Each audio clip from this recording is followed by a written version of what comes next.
Welcome back with a smiley face. A link is provided in the video description for previous episodes. Giving up on the Alpha. Episode 5. Chapter 42. Liana POV. I take deep breaths as I storm out of Silver Enterprises and walk down the street. I am hurt because Axel is going to marry that cow and I am furious at her for rubbing it in. But mostly I am mad at myself for allowing her to get to me. Nothing Angela said is new to me, but it still stings like a bitch, and I wish it did not. I wish I did not fall in love with him. I wish I could pull out a magic wand and transfer my feelings to Luther. By the time I walk back into Silver Enterprises, I am calmer. But it does not last long when I see Angela walking out of the elevator. For fuck's sake, what must I do to be rid of her? Why does the universe hate me so much that I must see her again? She should have been gone by now. Liana, Angela shrieks when she sees me. Nope, I shake my head and take the first corridor I can find. In a physical fight, she will kick my ass because she is a wolf, and I am not. But I am so over her, that it will not stop me from attacking her. Removing myself from the situation is the best option. I notice a boarded-off passage and quickly dodge towards it when nobody is looking. I walk into the ladies' room and go hide in a stall. I hardly breathe as I hear footsteps coming my way. I sit down on a toilet and pull my legs up to my chest so that she cannot see my feet from beneath. I hold my breath as the door opens and somebody comes inside. The person slowly walks up and down the bathroom, before they leave. Relieved, I release my breath and lower my feet to the floor. I place my elbows on my knees and rest my face in my hands. Now I must go back to the office and face Axel. How do you look the man you love in the eyes, knowing full well he is going to marry another woman and not lose your shit? Just as I was about to get up, I hear the door again. Silently I lift my feet and listen to the footsteps entering. There is a banging sound and suddenly water pours down on me. I inhale sharply as I look up at the fire sprinklers that are spraying the room. I want to jump up and get out, but I know this is just a ruse to lure me out. I endure the icy water until I hear the footsteps disappear and the door closes. Quietly I leave the stall and walk to the door, but the handle does not want to move. I press and pull but it does not move an inch. What now? I sigh as I push my fingers through my wet hair. I want to reach for my phone and sigh heavily as I remember it is laying on my desk. Hello. I shout as I slam on the door, but besides my voice and the pouring water echoing there are no sounds. I try again and again until my hand is red from banging against the door. Damn it! I shout as I turn around and look at the bathroom. There are no windows. I am stuck in a box with only a door. Cold starts settling into my bones, and I rub my hands together. These wolves and their heightened body heat. I do not even want to imagine how cold this place will be during winter. And being wet certainly does not help. Swiftly I rub my arms for a little heat as I look at the ceiling. The air conditioner is blowing it, which feels like full speed. Even if I climb onto the toilet and manage to stay on top of the stall divider, I will not reach the ceiling. There is only one way out, and that is through the door. My teeth start chattering as I look at the door's hinges, but without a screwdriver and hammer, I am stuck. Frantically, I start banging on the door again as I shout at the top of my lungs but give up after a while. I do not know when the sprinklers stop spraying water, but I am eternally grateful. The cold is becoming unbearable, and I rub my arms as I jog on the spot. My shoes are killing me, but taking them off is not an option. It is still better than no shoes. I walk from stall to stall until I find a corner with the least airflow. I bundle into the corner and keep on moving to keep my blood circulating. I repeat the pattern of banging at the door for a couple of minutes before returning to the warmer corner. I look at my watch and bite back my tears when I see the time. I have been stuck here for nearly 4 hours. I must stay calm and positive, I tell myself as I continue banging on the door until my hand hurts too much to continue. Shivering, I take a seat on a toilet. The floor is too wet and pull my knees up to my chest. I need to rest, just for a moment. My hands and feet are killing me. I rest my face on my knees and blow warm air into my hands and lap. Tiredly, I close my eyes. Just 5 minutes, then I will get up and try again. Axel POV, where's Liana? I ask, irritated as I look at her empty desk. All her stuff is still here, so she has not left for the day. I don't know, Juliana frowns. I haven't seen her since Angela was here. I thought you sent her out or something. Call reception and hear if they've seen her, I order as I walk to the elevator. And no mind linking, I don't want people gossiping about a missing person. Yes, sir, Juliana replies as I get into the elevator. This is unacceptable, I grunt. Granted, Liana had reason to be upset, but it is 4 o'clock already. She should have been back hours ago. Juliana. I answer my phone as I step out of the elevator and walk to security. Shelley confirmed she left this morning, but she returned 15 minutes later. Juliana sounds concerned.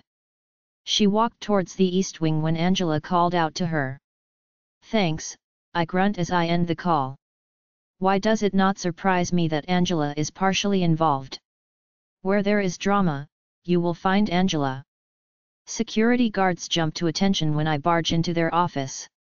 Get me the surveillance for the East Wing from 10 this morning, I order as I look at the cameras. Sir, most of the cameras are disconnected due to renovations, the guard informs me, and my irritation builds. Just show me what you have, I cross my arms in front of my chest. There, I point out when I see Liana walking down the corridor. I need to know where she went. Anxiously I watch as she hastily walks down the hallway. A moment later I recognize Angela going the same way. That woman as well, I point to Angela. That's it, sir, the guard says. All the other cameras are disconnected. Are you serious? I look at him in disbelief. That's the only angle we have. She could have gone anywhere from there. I'm sorry, sir, the guard lowers his gaze. Fine, I sigh as I push my fingers through my hair. Fast forward and see if she returns. It feels like an eternity as hours of recording fly by without any movement. Not even Angela comes back that way. Keep on looking for her, I order when we have watched the entire recording. She could have taken an elevator or stairs. You four, I turn to a group that is silently sitting in the corner. Search the building. Her name is Liana Eriksson and she's a human employee here. And keep it quiet, I don't want panic and chaos. I will have your heads, do you understand? Yes, sir, they nod in unison before they scurry away. Let me know if you find anything, I say as I walk towards the corridor Liana was last seen.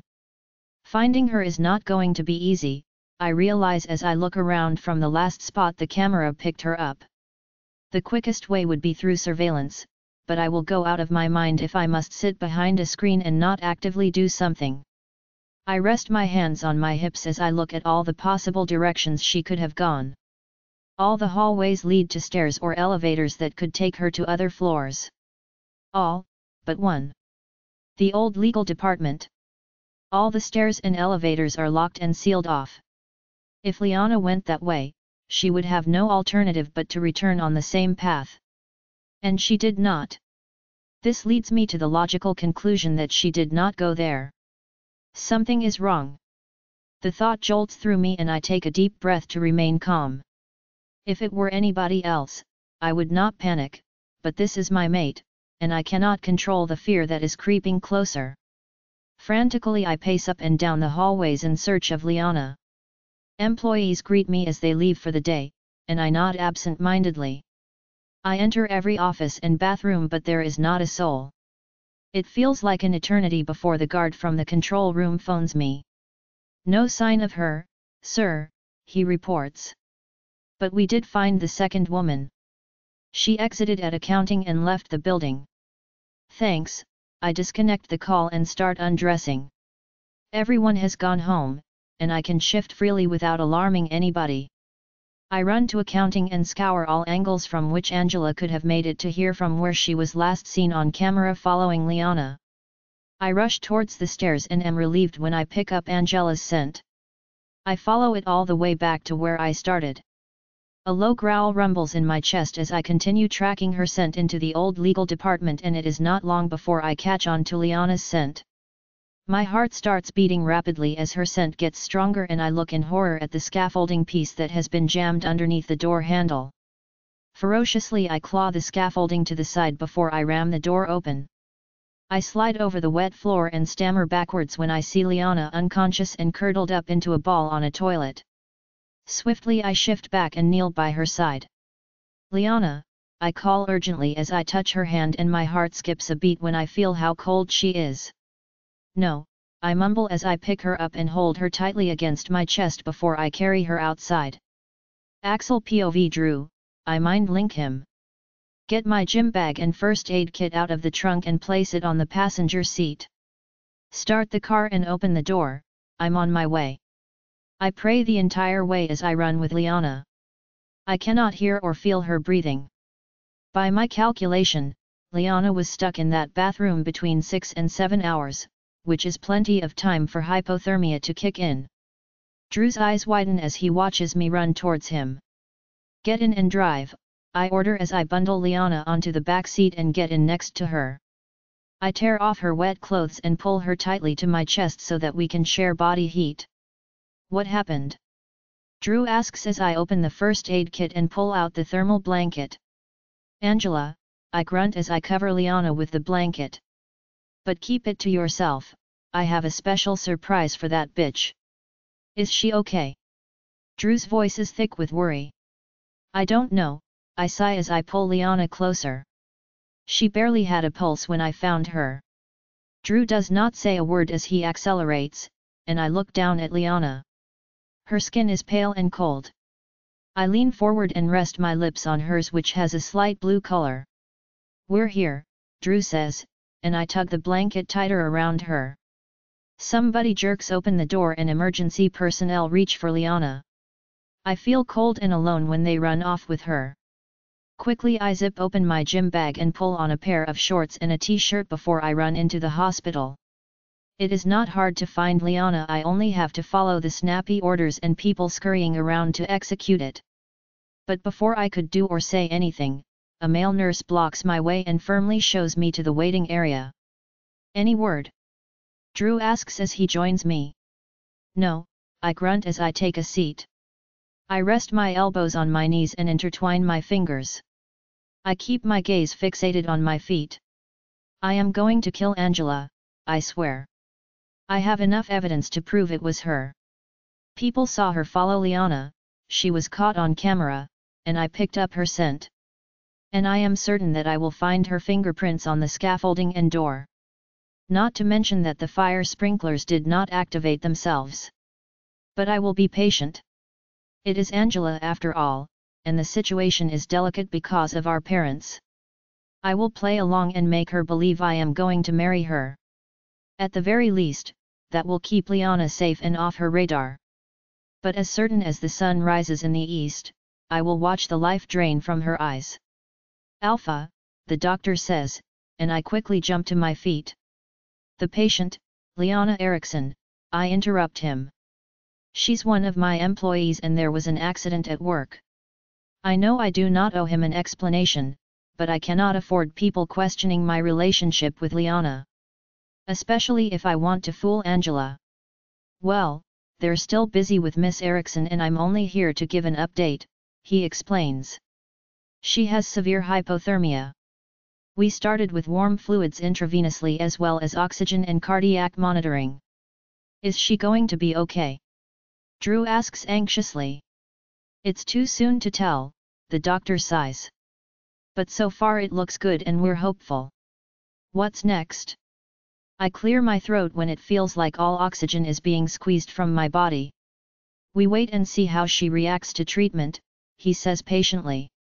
"We're ready to start irrigation of the abdomen and lungs as well as diathermy and hemodialysis." "When can we see her?" I ask anxiously. "Every second that I am not with her," is eating at me. Alpha, I understand your urgency since this happened at work, but it will take several hours to get her body temperature to normal. Once she's stable only family will be allowed, the doctor says patiently. Do you know who her emergency contact is? I am. Drew glances at me before he steps forward. She lives with me and my wife. Her family doesn't live nearby. Very well, the doctor nods. I advise you to contact them. In the meantime, can you please fill out some forms? Yeah, sure, Drew nods. I'll be there in a second. Thanks, I whisper to Drew when the doctor leaves. After our last conversation, I know her family will be more of a burden than a help. At least I know you and Carol have her best interest at heart. Don't thank me yet, Drew grins sheepishly. I must go fill in forms with the information I don't have. Don't stress it, I slap him on his shoulder. I'll go back to the office and get her information. Okay, Drew nods, but I can see he still seems a little uneasy. And I'll bring Carol, I smile, and Drew instantly relaxes. Less than an hour later, Carol and I walk back into the hospital. I went back to the office and retrieved all of Liana's information and got my phone and clothes as well. Drew might have lied about his connection with Liana, but you will never tell if you look at Carol. Ever since I told her the news, she has been crying non-stop as if Liana was her biological child. Drew, Carol sobs when she sees him and runs towards him. Tenderly he embraces and comforts her. Any news? I ask as I join them. Nothing new, Drew shakes his head. Damn it, I grunt as I open Liana's handbag. Immediately I notice the card and my heart clenches. I do not want to invade her privacy, but I am dying to know who sent her the roses. With a heavy sigh, I reach past the card and take out her purse. Here, I hold it out to Carol. Please take out her identification. Sure, she sniffs as she opens the purse and goes through it. No one says a word as we sit down while Drew completes the forms. I know the doctor said several hours, but damn it, this waiting is gnawing at me. With a heavy sigh, I take out my phone and construct an email informing all employees about the accident and warning them to stay away from the area.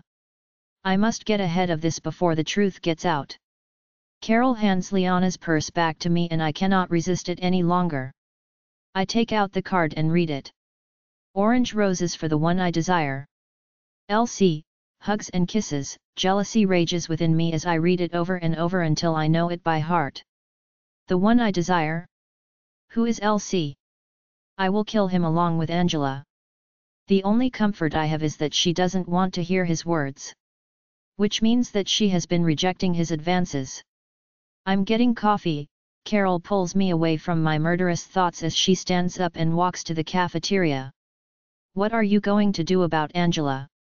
Drew asks softly once Carol is out of earshot. Kill her, I grind my teeth as I put the card back. Painfully and slowly. Axel, I understand how you feel, but you should be careful, Drew says softly. Angela is not from this pack and her father will see it as murder and not justice. Oh, I know, I smirk. And he will surely avenge his daughter. I will be patient, Drew. Angela will eat out of my hand and her parents will adore me.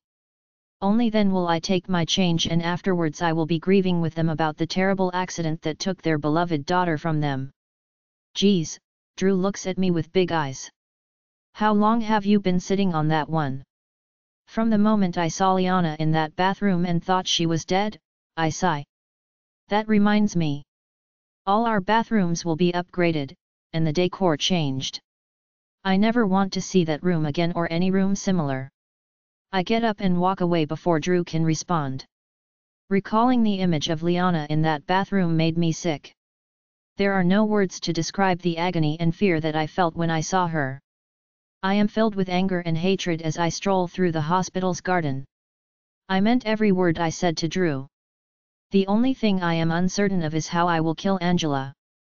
There are so many ideas running through my mind that I cannot decide which will give me the most satisfaction. When I woke up this morning, I was full of happiness and great expectations for what is to come, but everything went to shit. I was going to cancel my contract with Jack on Wednesday, but that idea must be placed on hold until I have dealt with Angela. I must find a way of not renewing the contract without suspicion. Along with finding LC and setting him straight. Axel POV: I know I look like crap when I enter the jewelry store. I am still wearing my gym shorts and shirt from yesterday. I did not leave the hospital and am on edge because Liana is still unconscious. The only reason security does not stop me at the door is because they know who I am. Axel, Paul, the owner, greets friendly. I'm surprised to see you here. It's not your mother's birthday yet, is it? No, I smile stiffly. I'm here to buy rings. Certainly, Paul smiles brightly. What do you have in mind? Engagement rings, I reply. Is there something I should know? Paul clutches his heart theatrically and bats his eyelashes. Not yet, Paul, I sigh, and he instantly pulls himself together when he realizes I am not in a pleasant mood. Here is our classic collection, he says as he pulls out a tray of rings, and immediately, I see the perfect ring. That one, I point out. Impeccable taste, Paul smiles as he takes the ring out. This classic Stell Waltz diamond piece consists of a 1.53 carat round brilliant cut diamond and 18 carat white gold. Set in a diamond halo on a floating head with pave set diamonds on the band. Perfect, I nod. Wrap it up, please. Certainly, Paul smiles satisfied. Anything else? Yes, I cross my arms in front of my chest. Another engagement ring. Big and grotesque. One that screams, look at me, I'm a spoiled bitch. The cheapest one you have. Excuse me. Paul gapes flabbergasted. Sir, we don't sell hideous rings. You know what I mean, I roll my eyes. Just give me a fucking big ring that looks expensive. One of those that women wear as showpieces. Well, Paul thinks for a while before he walks to a cabinet. We have this one ring that I personally feel is ugly. It was custom made, but the client couldn't afford it at the end. I stare in awe at the atrocity that Paul places down in front of me. 3 diamonds set on a rectangular band, he sighs sadly. Also white gold. It looks like a fucking piece of Lego, I burst out laughing. I love it. Wrap it up, Paul. Are you sure? Paul asks in disbelief. It's huge and ugly. I want it, I smile satisfied and take out my credit card. That poor woman, Paul mumbles under his breath as he shakes his head. Satisfied with my purchase, I leave the store and take out my phone. I smile inwardly as I dial the number. Angela, darling, I say when she answers. What would you say about dinner tonight? I am sitting on my bed staring at the awful Lego ring. After a long nap and refreshing shower, I look human again even though I do not feel it. All I want is to be with Liana. But she is still unconscious and will not even know if I am there or not. I am yearning to be at the hospital, but my lingering presence will only spark interest and questions. And I might not care about it, but I care about Liana and her reputation. Not to mention that I am trying to keep Angela away from her. Just thinking of what Angela might do next makes me ice over. With a heavy sigh, I stand up and put the ring in my pocket before I grab my jacket. It is nearly time to meet Angela for dinner, and it is the very last thing I thought I would ever do. I never liked her, but now I hate her more than ever. I take my car keys and pull the door close behind me. My anger is still simmering as I walk with long strides towards my parents' entertainment area. In fact, I never stopped being angry since I found Liana in that bathroom yesterday. My anger levels only vary from controllable to lunatic rage.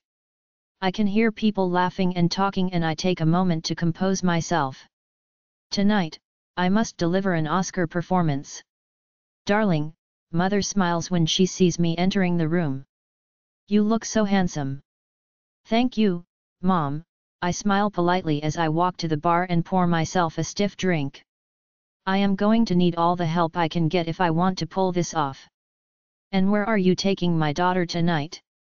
Jack asks jovially. Le Pavilion, I reply and stare into my glass. The less I communicate with these people, the better. I'm ready, Angela announces, and I steel myself when I turn to look at her. You look beautiful, I force my eyes to slowly glide up and down her and am satisfied when she slightly blushes. The sad truth is that Angela is not ugly and that she knows how to dress. Her blonde curls are perfectly styled, and the pink satin dress fits her body like a glove. Men will look at her with lust and women with envy when we walk into Le Pavilion. Unfortunately for her, I do not give a shit. Shall we go? I ask politely as I put my glass down and walk to her. Lead the way, she smiles softly as she rests her hand on my outstretched arm. I was surprised that you invited me for dinner, she says as she gets into the car. I mean, after the way you treated me yesterday. I grind my teeth as I close her door and walk around to the driver's side. For fuck's sake, I have not even started the car and I am already irritated beyond measure. I'm sorry about that, I start the engine and do not look at her. It was a difficult morning. And is it fair to assume that you reprimanded that dreadful assistant of yours? She asks sweetly, but I do not miss her dismay that she is trying to cover up. I haven't spoken to her since, I stick to the truth. Well, you should, Angela crosses her arms like an offended teenager. Her behavior is unacceptable. Just another reason why humans don't belong in our world. Angela, I sigh in pain. Do you honestly want to spend the entire evening talking about her? I'm sorry, she pouts and lays her hand on my knee. It takes every inch of self-control not to slap her hand away. You're right. There are more pleasant topics. Thank you, I say as I park the car and get out to open the door for her. I have nothing to say to her as we walk into the restaurant. I just want to get this over with. We follow the host to our table and accept the menus. The silence between us stretches out into an uncomfortable silence by the time I place our order with the server. Okay, Axel, Angela sighs as she looks at me with frustration. Why did you even invite me if you don't want to talk to me? Have you ever known me to be talkative? I smirk. No, she huffs. But this is too quiet, even for you. I have a lot on my mind, that's all, I shrug. Then share it with me, she reaches over and places her hand on me. I stop myself just in time to jerk my hand away. Maybe I can help. I'm not a dumb blonde, you know. Okay, I say after a while, and she smiles satisfied. I've been thinking a lot about my future. Where I want to be in 10 years. My goals and dreams. And I realized that I have everything but a mate.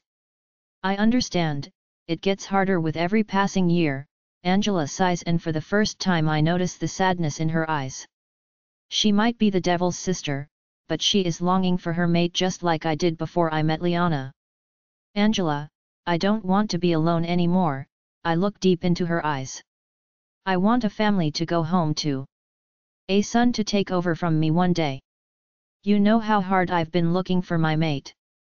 Yes, she snorts unladylike. You've been dating everything with ovaries, including humans. I grind my teeth and ignore her remark. But one day she will pay for her words.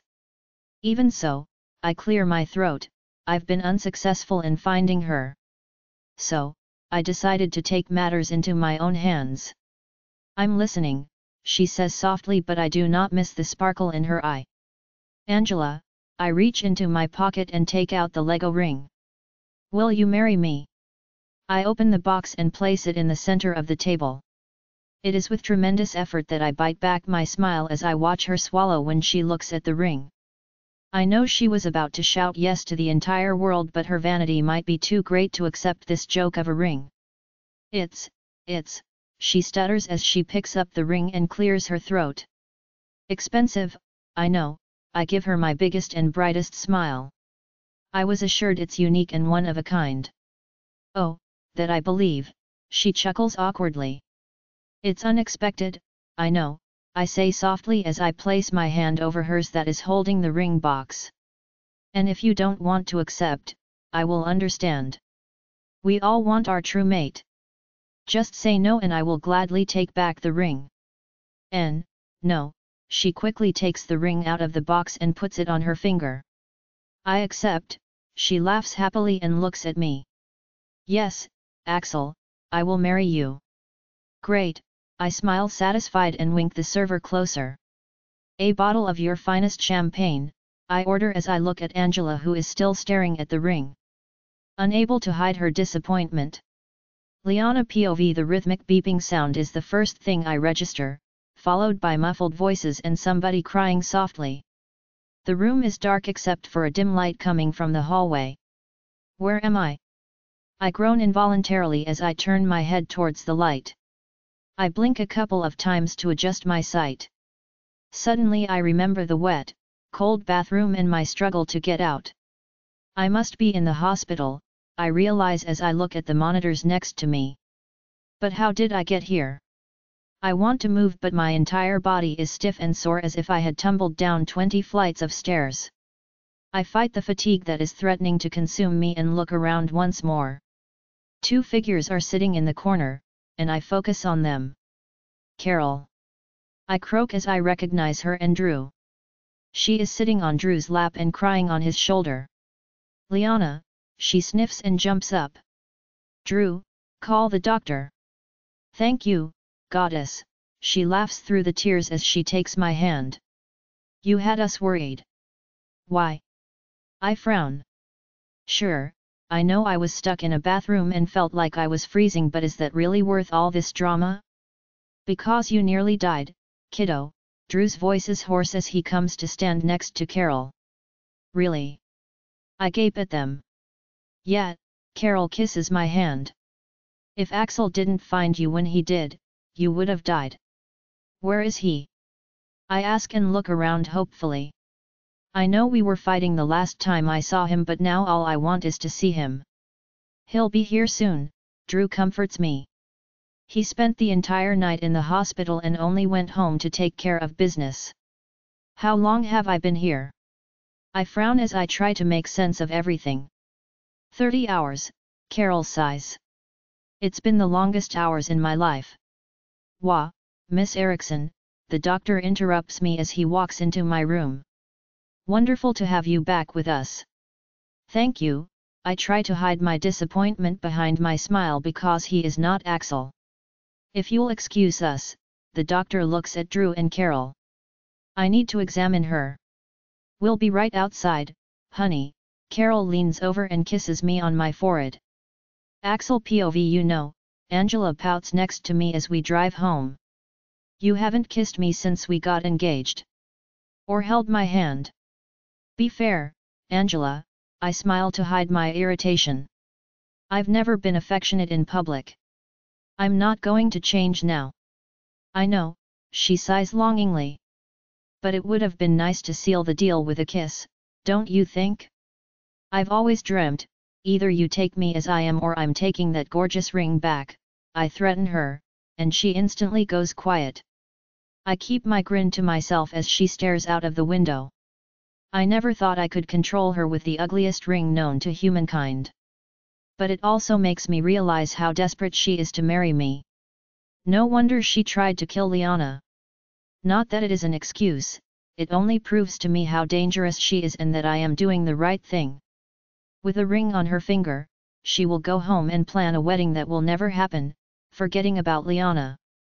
My phone rings and I anxiously answer when I read Drew's name. Axel, Drew's voice is soft and steady. It's Liana, she's awake. I'm on my way, I grunt and accelerate. Is something wrong? Angela looks at me. Business, I reply brusquely. I want to get rid of her and go to the hospital. I need to go. But we just got engaged, she protests as I stop the car with screeching tires in front of the mansion. We must tell our parents and celebrate. I grind my teeth not to lash out at her. I must remember to play my part, but damn it, her nagging is driving me insane. I'm sorry, I smile apologetically as I turn to her. Your dad's an alpha, you know how it is. I'll be back as soon as I can and then I'll make it up to you. Promise. She pouts with a little girl's voice, and I stop myself just in time to sigh. Promise, I nod. See you soon. She hops out of the car, and I pull away. My heart is racing, and I can hardly breathe as I rush towards Liana's room. I should have been there when she woke up. Instead, I was with Angela, and I hate myself for it. Easy, Alpha, Drew stops me when I reach her door. The doctor's still examining her. But she's awake. I ask anxiously. And okay? She's okay, right? I'm not a doctor but she seemed fine to me. Drew rests his hand reassuringly on my shoulder. Thank goddess, I sigh and close my eyes as I push my fingers through my hair. Good evening, Alpha, the doctor says when he sees me. I'm surprised to see you again. What does that mean? I ask aggressively. Are you implying that I don't care about my employees and their well-being? No, not at all, the doctor quickly replies. It's wonderful that you care so much about the pack members. It would do you good to keep that in mind, I grunt. Yes, well, the doctor clears his throat awkwardly. Your employee will make a full recovery. Thank you, I say grateful as I hide my immense relief. May I see her? Technically, only family is allowed, but I will make an exception this time. But only for a moment, she needs her rest, he smiles before walking away. We'll wait our turn, Drew smiles sympathetically and I nod. My legs feel weak as I walk to Liana's bed. She is still terribly pale, and she looks tiny and vulnerable against the white linen. Liana. I say softly as I take a seat next to her bed and she turns to face me. Hi, her voice is hoarse, and she smiles weakly. I have so much to say to her. I want to tell her I love her. I want to say I am sorry that I did not go look for her sooner. I want to apologize that Angela did this to her because of me. I want to tell her that she is my mate and that I want to spend the rest of my life with her. But my words are frozen by tears of relief threatening to consume me. I take her fragile hand and kiss her palm long and tenderly. Why are you crying? She asks softly. I'm not, I sniff and wipe off the wetness that is clinging to my eyelashes. It's allergies. You're allergic to the bullshit you're talking, she grins. I'm relieved, okay, I try to sound self-assured but fail miserably. Do you have any idea how much paperwork will be waiting for me if you died on my watch? Please, she groans. You'll just make Juliana fill it out. True, I chuckle as I stand up and kiss her softly. You scared the shit out of me, I whisper as I rest my forehead on hers. Don't ever do that to me again. I'll find better hiding places, she smiles. I cup her face and kiss her long and tenderly before I sit down again. Do you remember what happened? I ask as I take her hand in mine. Yes, she clears her throat. I was trying to get away from Angela. I know and I'm sorry, I squeeze her hand. I gathered as much when I watched the surveillance videos. Did she jam the door or was that a freak accident? Liana asks and I can tell she is angry. About that, I sigh heavily as I look at her. I need you to call it an accident. But, I know it wasn't, I say quickly to calm her down. Just please listen. Angela did break the sprinklers and barricaded the door. I know that and I'm not going to hide it. But Liana, you must realize this proves how dangerous she is. All I'm asking is to tell people it was an accident. Just for now, please. For your own safety. I will deal with her, I promise. Liana looks at me with hurt and confusion before she turns away. Liana, please look at me, I plead with her. Do you think I'm afraid of her? She turns to me with blazing eyes. She might have a wolf and nearly killed me but I'm not afraid to fight back, Axel. I'm not a coward and she will not have the power over me to live in fear or hiding. And you don't have to, I say urgently. I need you to trust me. I already have a plan to keep her occupied and away from you. If you tell the truth, she will try and destroy you. As long as she thinks you're not a threat, she will leave you alone. For goddess's sake, Liana, just heal first and get out of the hospital. She's not getting away with this, Axel, Liana says adamantly. That was never the idea, I smile as I lean forward and kiss her. She will pay for this dearly, I whisper against her lips. Axel, Drew whispers urgently from the door. The doctor is on his way. I must go, I quickly kiss her again before I stand back. But this conversation is not over, I give you my word. She tiredly nods and closes her eyes. Good night, I whisper. Axel, she grabs my hand and I look at her. Thank you for saving me. Anytime and every time, my heart pulls together as I lean over and kiss her. Now please, heal and come home, okay? I'll see what I can do.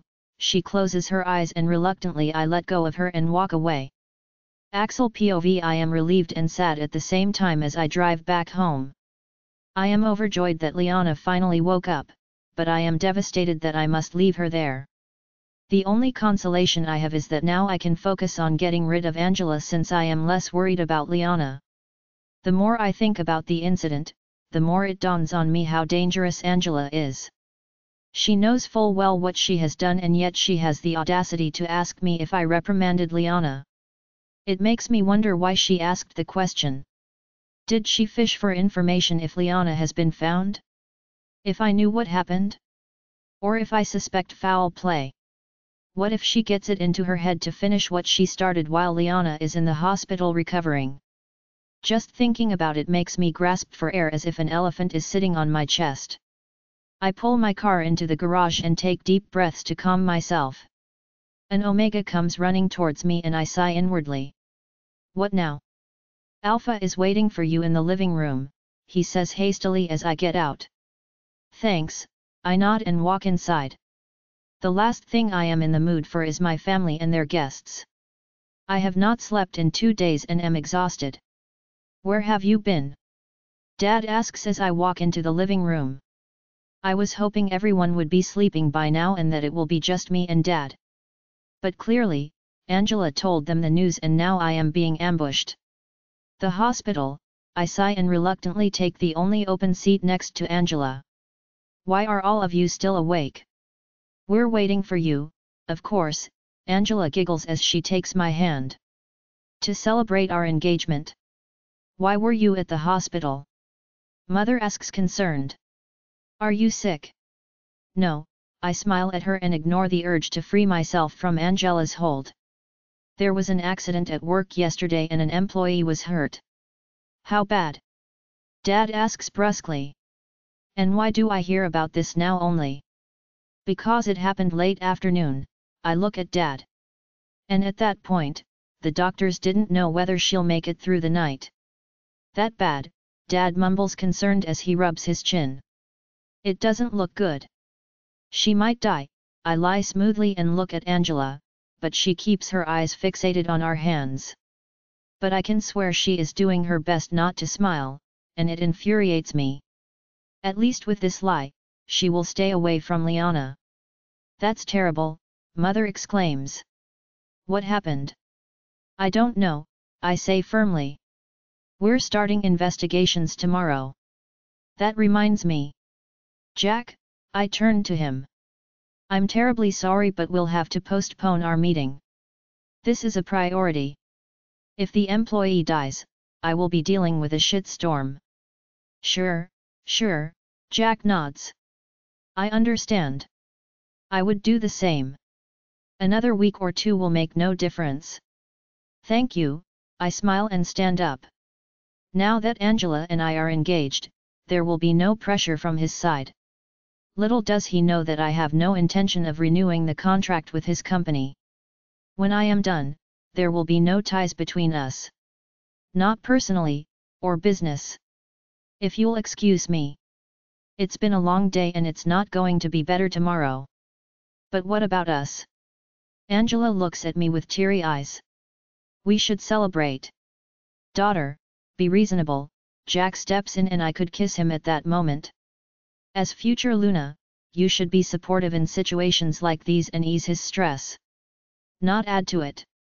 You're right, she lowers her gaze. I'm sorry. I'm just so happy that I forgot about my responsibilities for a moment. No Jack, I decide to play the dedicated fiancé. It's reasonable for her to be disappointed. Angela, how about I make this up to you and you plan an engagement party? We keep tonight's news to ourselves and announce it publicly with all our friends and families present.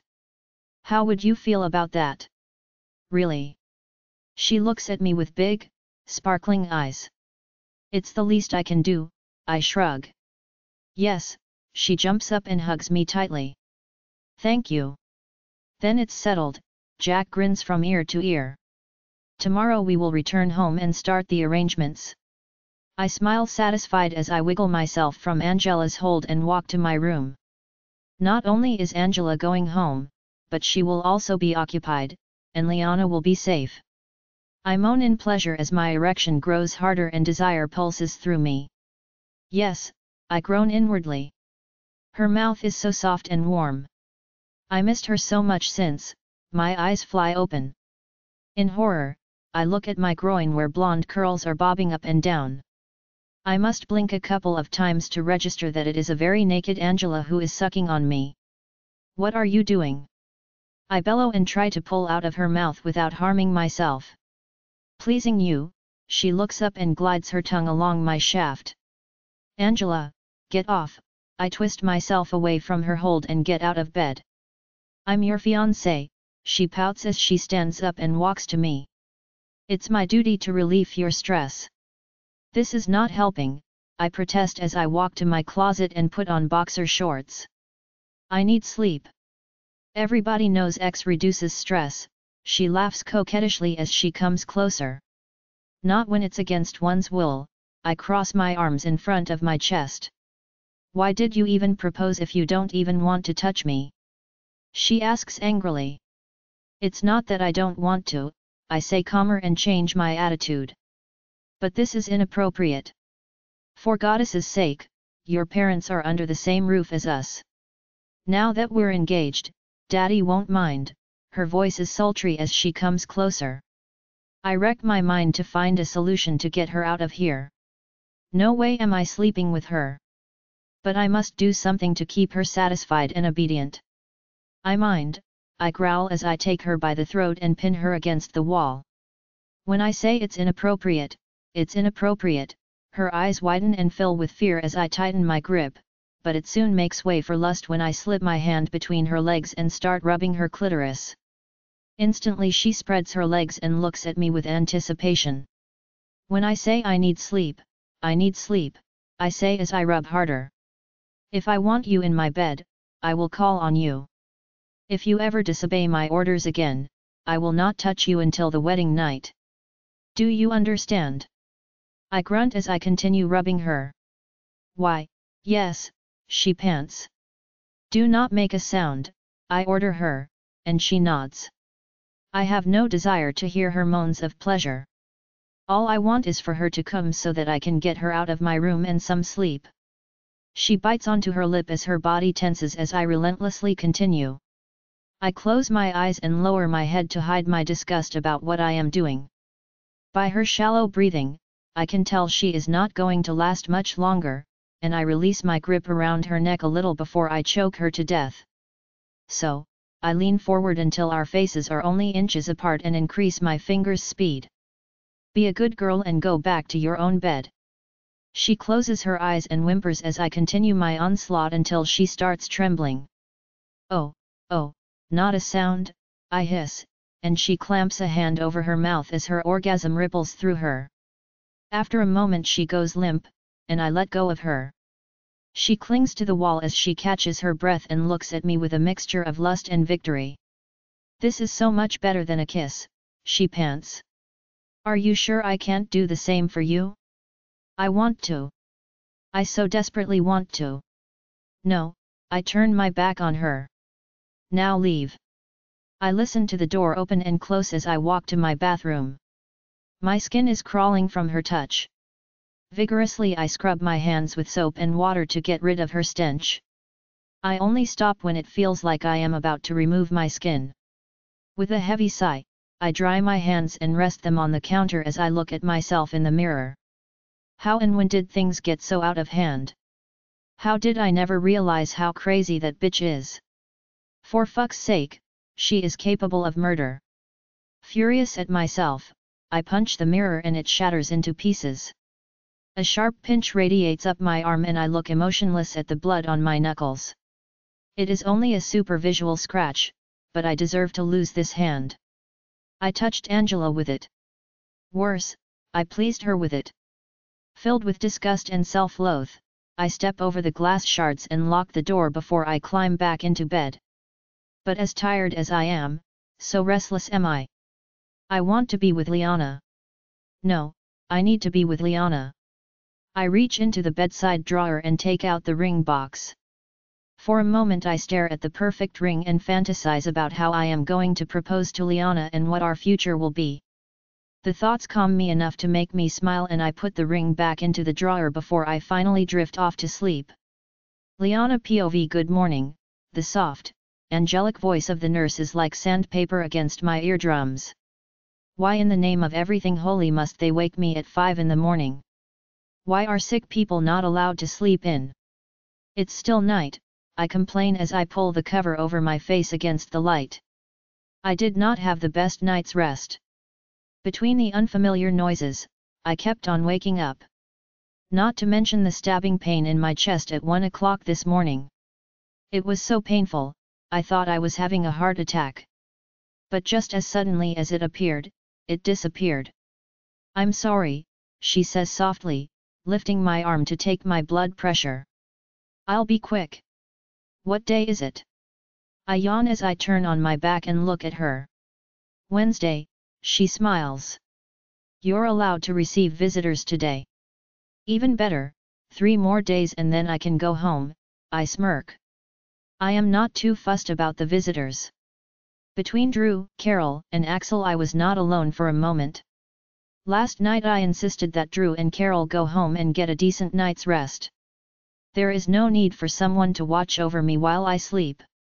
Maybe, there is a warning in her voice and instantly I am irritated.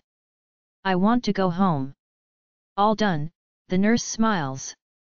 You can go back to bed. Thanks, I bite back a sarcastic remark. She is only doing her job, there is no need for me to take my mood out on her. Do you need help? She asks as I get out of bed. No, I'll be fine, thank you, I say as I take a moment to find my footing. Once I am certain my legs will not give in, I gather my things to take a shower. I need to wash this sick person hospital smell off me. After washing my hair and brushing my teeth, I feel human again. And I could finally get rid of that ridiculous hospital gown and put on my own pajamas that Carol brought. I smile happily when I get to my bed again and notice that I have clean linen. Now I really am grateful that I did not snap at the nurse. They truly are taking good care of me. Why are you out of bed? Axel sounds upset and rushes towards me to help. Because I'm not an invalid and I have needs, I slap his hand away that reaches for me. You can fondle me or even molest me, but if you so much as try and help me I will have your head. I wasn't going to help, he looks at me with a twinkle in his eyes. I was reaching for your boob. Sure, I roll my eyes. Because that's what you always do. Since we're on the topic, he smiles wickedly as his arms go around my waist and he pulls me closer. I look at him in anticipation and sigh contently when his lips finally touch mine. My hands glide up his arms and ties behind his neck. Happiness bubbles in me as I allow his tongue to explore my mouth. I have missed him and his touch so much. Desire starts pooling down below and I push closer to him. His hands stroke over my back and cup my bottom. Instinctively I wrap my legs around his waist, and he carries me to the bed. Lock the door, I pant as he kisses my neck. You're still sick, he murmurs against my skin. We shouldn't go any further. I'm not contagious, I start undoing his buckle. And as long as we don't reenact the Kama Sutra, I'll be fine. Liana, I want what's best for you and, then lock the door, my voice is hoarse with desire. You're supposed to be on bed rest, he protests but walks to the door and locks it.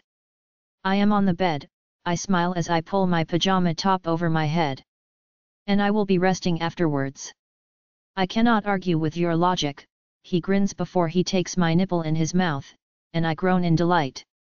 My fingers revel in the silkiness of his hair for a moment before I continue undoing his pants and push them down his hips. His erection is hard and throbbing in my hand as I stroke him. He lifts his head and looks me in the eyes before he takes me by the hips and pulls me closer to the edge of the bed. I lift my hips and he strips off my pajama pants and I smile lovingly at him as he centers himself before he gently glides into me. Oh, yes, I whimper in delight as I push my breasts against his chest. I cling to him as he continues thrusting into me. I indulge in the sparks that are igniting everywhere he touches me and my orgasm creeps closer and closer. I bury my face in his shoulder to muffle my cry of ecstasy when I reach my climax. Axel shoves into me harder and faster until a groan escapes deep from his chest and he goes limp in my arms. For a moment we only hold on to each other, catching our breaths before he pulls out of me. You should have kissed me when I was frozen, I mumble as I dress. It would have heated me right up and then I didn't need the hospital. My mistake, he grins as he puts his pants on. I'll have to compensate for that once you're out of here. I'm going to hold you to that, I laugh softly as I sit down on my bed. I brought you this, he holds out my tablet. I figured you might want something to keep you busy. You're the best, I smile brightly as I take it from him. Axel, I clear my throat and look cautiously at him. About Angela and, I'm handling it, his lips pull into a thin line and his playful attitude turns into anger. She and her parents departed this morning. I see, I swallow my disappointment. Hurt radiates through me as I stare at the tablet in my hands. She tried to kill me, and he is letting her go. After he told me to trust him and that he will not allow her to get away with it. I do not know why I am surprised. Angela warned me that he will pick her over me and she was right. And even if she did not say a word, I knew that he would move on to her. It is just my stupid heart that fell in love and like a fool, I clung to hope. So, what if he is kind and kisses me into another dimension? It means nothing. He will find his mate or marry a suitable Luna and I do not make the cut.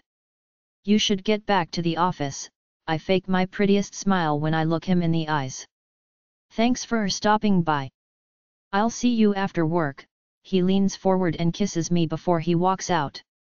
I bite hard on my quivering bottom lip as I lay down and clutch the tablet against my chest. You stupid, stupid girl. I reprimand myself. Did I not have enough problems? Why did I add to my misery? I turn my back to the door and pull the covers over my head before I sob my heart out into the pillow. I am all cried out and staring absent-mindedly at the wall. I do not want to do anything other than feel sorry for myself. Somebody taps me on my shoulder and reluctantly I turn around. What are you doing here? I ask surprised when I look into Luther's smiling eyes and sit up. When you didn't show up for class yesterday, I phoned your office and they told me what happened, he explains as he places a huge bouquet of white roses on the side table and takes a seat next to my bed. How are you feeling? Bored out of my mind, I roll my eyes and keep my voice light and happy. Is that why you are crying? He asks softly and I look away self-consciously. I bet my face is all puffed up and red. No, I clear my throat and keep my eyes on my fingers that are fumbling with the linen. I enjoyed a pity party but I'm over it now. Are you sure? The kindness in his voice makes me look at him. Yes, I put on my bravest smile. And I will be my old self once I'm out of here. Maybe this will distract you, he grins and takes a paper out of his pocket. You have an assignment for class. My first assignment, I laugh nervously. If you need help, just call, he shrugs, and I raise my eyebrows at him. Another clever ruse to get my number, I laugh. Guilty, he laughs heartedly. But can you blame me? You're making it impossible to get close to you. Luther, I sigh and avoid eye contact. We've had this conversation before. I'm not available. That's what I don't get, he says seriously. You keep on saying that, but I don't see a ring on your finger or a boyfriend by your side. Actually, I don't have a boyfriend, I laugh awkwardly. I don't, but I'm in love with somebody and I'm foolish and it's hopeless, but I can't help it. What kind of idiot doesn't want you? He looks at me intently. The kind that's out of my league, I smile wryly. So, let's just drop it, okay? It is what it is. Okay, he sits back leisurely. But you do realize that now I have more reason to pursue you. You're still wasting your time, I shrug. If you say so, he gets up and comes to stand next to me. But all I'm asking for is a chance. Maybe one day, I say apologetically. But not now. I'm a patient man, Liana. He looks longingly at me before he turns around and walks away. Liana POV. I am sitting on my bed bent over my tablet as I draw my frustrations. It felt awkward last night when Axel came to visit. Between scolding myself for falling in love and thinking about Luther's visit, I was not in a talkative mood. And I know Axel must have caught onto my mood because he did not come to see me this morning like he usually does. The fact is, the longer I allow myself to enjoy Axel and his touch, the harder it is going to be to let him go. If I had any working brain cells, I would distance myself from him. But no, I must go and shamelessly beg him to have X with me in a hospital room. How dysfunctional am I? You have a visitor, a nurse announces as she walks into my room. Visiting hours is not for another hour, but it's your brother. Can I send him in? My brother? I gape at her in surprise. Of all the humans in the world, he was the last I expected to see. Yes, sure, please, I stutter as I put my tablet away, but my excitement does not last. Am I a bad person for thinking he is here because he needs money? I wonder as I watch the nurse leaves. It is not like I want to think it, but what else? Why would he come and not mom and dad? Hello, sister. My jaw drops to the floor and every drop of blood drains from my face as I watch Wilson walk over to me. What are you doing here? I ask brusquely as I pull myself together. Nina told me what happened, he replied as he puts down a vase of daisies. I fucking hate daisies. So, I came to see how you're doing. I'm alive, I snap. Now you can go. That's no way to treat a visitor, he raises his eyebrows. Oh, fuck off, I sneer. The mere fact that you're here without Nina tells me everything I need to know. You already drove a wedge between me and her. You're just disappointed that I didn't die. Oh, you're mistaken, he raises his eyebrows. I want you alive, my dear. I'm not your fucking dear, I sneer. Or any other term of endearment of which you can think. You and I have nothing to say to each other. I gather your accident is the reason why you haven't sent Nina that picture. He ignores my rant as he takes a seat and looks at me smugly. If you say so, I grunt. I am sure not going to share my thoughts with him. I will burr for all eternity if I should speak my mind. I hate him even more than I hate Angela. If you care for Nina, you will delete it. There is a coldness in his voice that sends a shiver up my spine. Oh, please, I roll my eyes. If you care for Nina, you wouldn't cheat. Even if I don't show her the photo, she will end up getting hurt by you. No way your threesome will end in a happy ending. As a matter of fact, maybe I should tell Stacy the truth. I heard it could be rather painful when your mate rejects you. Don't break your little mind over it, he laughs evilly. She's my mate and knows exactly what's going on.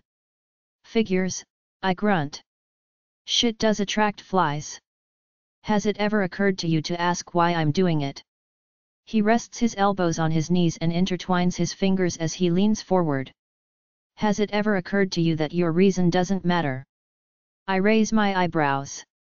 In this case it does, he smiles, and I wish I could slap that smug look off his face. I know Nina is your friend, but have you really looked at her? She's not in the same league as Stacy.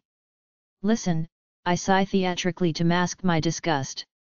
I might be dying here. So, either speed up and say what you mean or leave. You look at Nina and see your friend, he says angrily. I look at her and see a pathetic and needy woman that should stick to salads and exercise for a couple of months. And a nose job wouldn't harm either. You sick fuck, I hiss as I cling to the last thread of my fury. Get out, now. I'm not going to sit here and listen to you insulting her.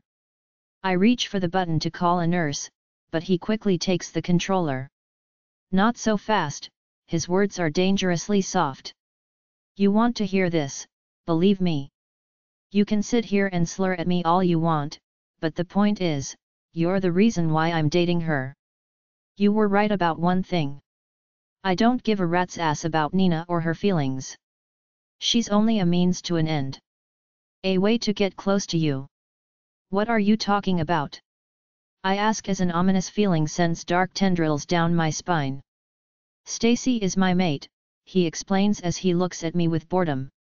Nina is the solution to keep an eye on you. It was quickly clear to Wyatt that you're the alpha's pet and that it's too much of a risk to touch you. So, we needed to find another way to get to you and Nina was the answer. Wyatt. I whimper on the verge of hysteria. His words are a mumble-jumble of confusion and I have no clue what is going on. I'm more than an accountant, Liana, Wilson snorts. I have a very lucrative hobby as a bookie and your brother owes me. Wyatt vouched for Leon, and I went to him. And according to Wyatt, he's broke because he must pay you. And since Leon can't pay, you're going to help. I will not. I explode as I try to put the puzzle pieces together. Oh, but you will, he laughs ugly as he stands up. That is if you care for Nina. You shouldn't worry so much about her broken heart as about her broken neck. You have 3 weeks to repay the $20,000 Leon owes or somebody will get hurt. And you think I will pay if you hurt Nina? I ask angrily. Wilson is sadly mistaken if he thinks he can blackmail me. I am scared out of my mind that he might hurt Nina, but I will find a way to get to her before he does. Harm her and see what happens. Not only will you be out of your money, but I will also destroy you. As you said, I'm the alpha's pet.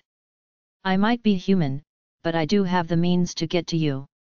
I wouldn't tell Axel about this if I were you, his evil eyes bore into mine. I have many desperate clients that will do anything to get out of their debt. Even mechanics and personnel from Silver Enterprises. It would be a terrible day for the pack if an elevator malfunctions and he gets hurt. Not to mention if his car's brakes fail on a rainy day. Anxiety pulls my throat close, and all my bravado evaporates. 3 weeks, Liana, his smile is evil as he stands up. After that, you'll have one less friend. I bite my tongue as I watch him walk out. Shame washes over me as Wilson's words replay in my mind. Has Leon and his bad habits not caused enough drama? Now his mindless behavior is endangering lives. Instinctively I reach for my phone to contact Axel and Nina but decide against it. No, I sigh and close my eyes. I must think this through. Nina did not believe me when I told her he was cheating, why would she believe me that he is threatening her life? If Wilson has 2 brain cells, he will know that I will tell her and is most likely monitoring her phone. By now he must have flooded her with lies. Just like he did before. I have no proof and it is his word against mine. And Axel, even if Wilson did not threaten him, I do not want to ask him for help again. I ran to him with Dad's operation. He stepped in with Wyatt. He took care of Brand and gave me a job. He rescued me from the bathroom. Now this. It feels like I take and take from him without giving back. Just like Leon. A parasite that sucks the host dry. Even if I have relation with him for a lifetime it will never compensate for everything, he has done for me. I rub my temples where a headache is brewing. This is such a mess. I want to strangle Leon, but what will that help? Wilson will still look at me for his money. And poor, innocent Nina. All she ever did was support and help me. I would not be standing if it were not for her after I broke off my engagement with Wyatt. This is not fair to her. Even if I do not pay Wilson, I do have the obligation to keep her safe. I know Axel can protect himself. Wilson can threaten him all he wants.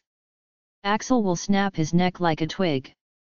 I shudder involuntarily as I think of Axel's reaction when he hears about this.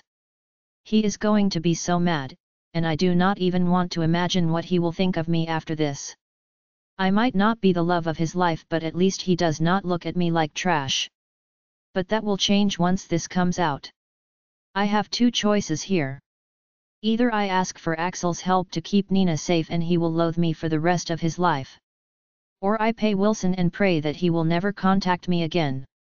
Furious and frustrated, I get out of bed and take the awful daisies and toss them into the trash can. Axel POV Liana takes my breath away when I walk into her room. She is sitting in her bed and staring out of the window. Her hair is a golden halo around her face, and for a split second, she reminds me of an exquisite porcelain doll. But the soft frown on her face tells me that she is troubled. I am not exactly sure what happened, but somewhere between yesterday morning and last night, she changed. One moment we were making love and the next she withdrew from me completely. The worst part, I have no clue if I am responsible for this shift in her mood. Without saying a word, I walk to her and take a seat next to her on the bed.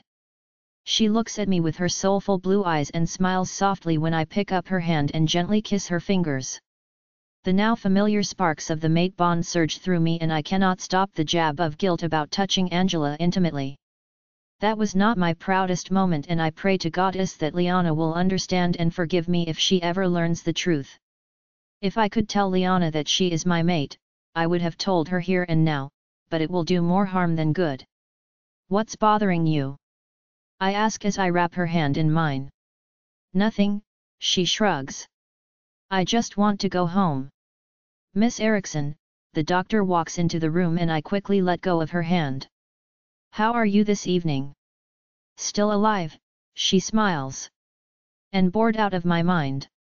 I might be able to help with that, he smiles as he goes to stand by her side. If you promise me that you'll take it easy and not return to work until Monday, I'll discharge you tonight. Really? Liana's face lights up as she looks at him hopefully. I promise. Anything you say, I'll do it. Fine, he chuckles. I must say, you healed exceptionally fast. Because I wasn't that sick, to begin with, she smiles happily. Whatever the reason, you can go home, he pats her on the shoulder. Thank you, she smiles, and I am relieved to see that she looks like her old self. Maybe I was imagining things. Maybe her mood was because she was stuck in here. I'm going to get dressed, she says as she hastily gets out of bed and rushes to the bathroom. I stand up and pace up and down in the room while I wait for her. The colorful arrangement of flowers catches my attention and I walk closer.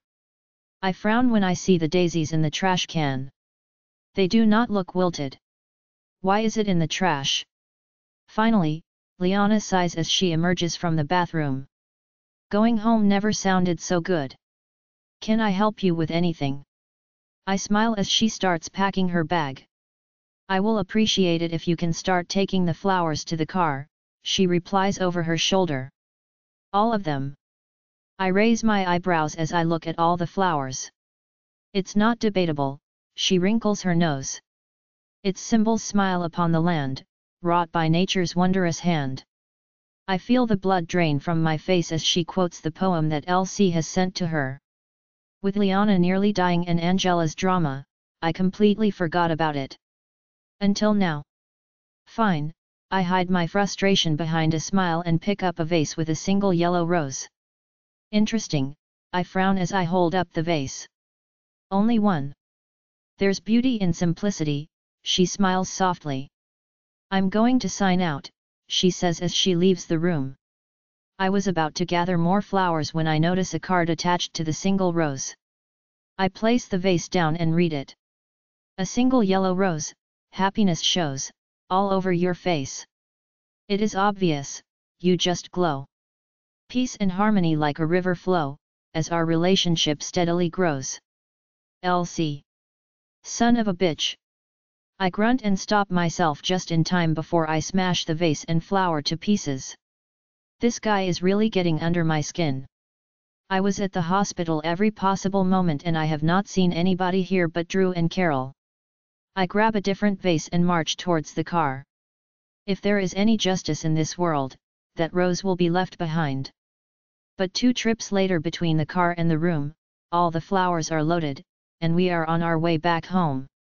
Liana POV. It's so good to be home, I sigh contently as Axel parks in front of my cottage.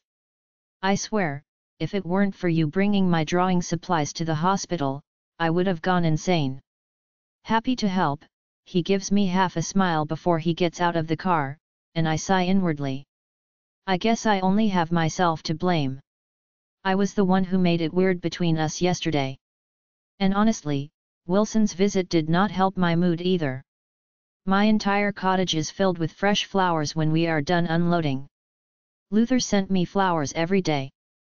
There are also bouquets from Juliana, Shelley, Nina, and even my parents. The latter was the biggest surprise of all. I am usually the one spending money on them and not the other way around. Axel is sitting on the couch brewing, and I silently pick up my tablet. I make myself comfortable and work on a sketch for class. I need the distraction. I still have no idea what I am going to do about Wilson, and I cannot discuss it with Axel until I have decided what to do.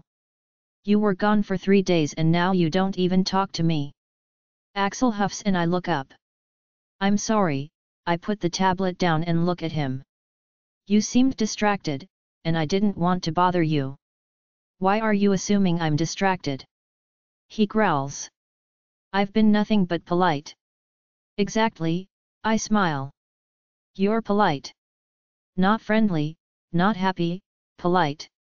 And now I'm giving you space until your sparkling personality returns. I love your sarcasm, he snorts as he gets up and storms out of the cottage. My heart breaks when he slams the door shut behind him. I was not even sarcastic. But it is evident that there is a strain between us, and I do not know how to handle it. Who is L.C? Axel bellows as he barges through the door and towers over me. What? I frown confused as I look up. How does he know about Luther? Not that I mind or hide it from him, but I have not told Axel. He must have read one of the cards attached to the flowers.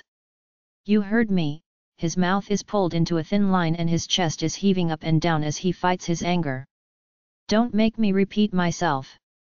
I take a deep breath and place my precious tablet down as my anger starts simmering. The accusation in his question was crystal clear and I do not care for it. I have enough to deal with. Slowly I rise out of my chair and meet his eyes. I do not care for your tone, Axel, I hiss furiously. Please, Liana, he closes his eyes briefly and takes a deep breath. I'm not an idiot. Something happened in the last 24 hours. And I'm willing to bet it has to do with another man. Our agreement was clear, no other men. And I kept to it, I match his tone of voice. And stop jumping to conclusions and accusations after you read my cards. Which, by the way, is private and none of your concern. For a moment we stare at each other like raging bulls. Sizing up the opponent. He is right, something did happen, and it does involve a man, but it is not Luther. Then who is L.C? He asks with a calmer demeanor. A friend from art class, I cross my arms in front of my chest. I will not tell him Luther's name. Axel is irrational enough to seek him out and confront him. He's helping me to stay up to date with my work. Believe me, he wants to do much more than that, Axel smirks humorlessly. I know, I smile sweetly. But I made it clear that I'm not interested. You know. Axel gapes at me like an imbecile. And you still keep in contact with him? Seriously? I raise my eyebrows.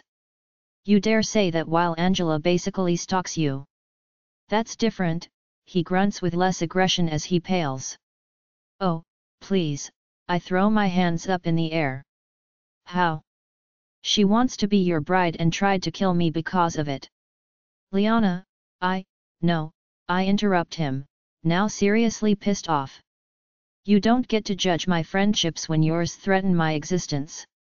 And then you ask me to trust you and keep it quiet while you let her go home scot-free. So yes, Axel, something did happen and it's Angela. Do you know how devastating it is when the man you sleep with allows your attacker to go free? That's not what happened, he defends himself. I made you a promise and I will honor it. She will pay dearly when the time is right. Okay, I pull my shoulders back adamantly. I trust your judgment with Angela. Now it's your turn to trust me and my friendships. It's not about trust, there is so much anguish in his eyes that my anger simmers. I am a man and know how men think. It does not matter how many times you tell a guy you're not interested, if you don't cut ties with him, he will keep on trying. And I will keep saying no until our agreement expires in 5 months, I reply.